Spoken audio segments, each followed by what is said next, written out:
আপনি যখন কোনো একটা কিছু কিনেন না, অনলাইন হোক অফলাইন হোক, একটা ব্র্যান্ডিং করার যে গোলটা থাকে, আই থিঙ্ক এন্ড গোলটা, এটা আমি পার্সোনালি বিলিভ করি এটা হওয়া উচিত ট্রাস্ট।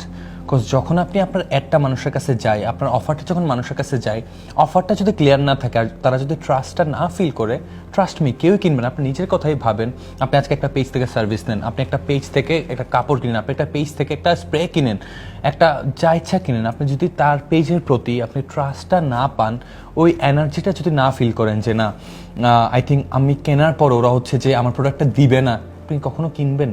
সো এই ট্রাস্টগুলো কোত্থেকে আসে? তাদের অফারে, তাদের ব্র্যান্ডিংয়ে, তাদের পজিশনিং, তারা সব কিছু কীভাবে পজিশন করতেছে আপনার সামনে, তারা কীভাবে পোর্ট্রে করতেছে। সো এই বিষয়গুলো সব থেকে বেশি ইম্পর্টেন্ট। সো আপনার ব্র্যান্ডটাকে যখন আপনি একটা প্রিমিয়াম ব্র্যান্ডে পরিণত করবেন, আপনি কিন্তু বেশি চার্জও করতে পারবেন। এটা সব সময়, when you look premium you charge premium. So এটার পাশাপাশি আপনাকেও কিন্তু প্রিমিয়ামে চাইতে হবে। দেখেন, আপনি এতদিন কী ছিলেন? একটা ডুয়ার। আপনি কাজ করতেন, আপনি ম্যানেজ করতেন এইচ অ্যান্ড এভরিথিং, ক্লায়েন্টস থেকে শুরু করে ডেলিভারি অ্যান্ড সব কিছু। বাট এখন থেকে যখন আপনি একটা টিম বিল্ড করে ফেলবেন, এখন থেকে আপনার কাজ হচ্ছে ম্যানেজ করা সব কিছু। আপনি কিন্তু একটা সিইও, আপনার ডিরেকশনে টিমটা আগাবে।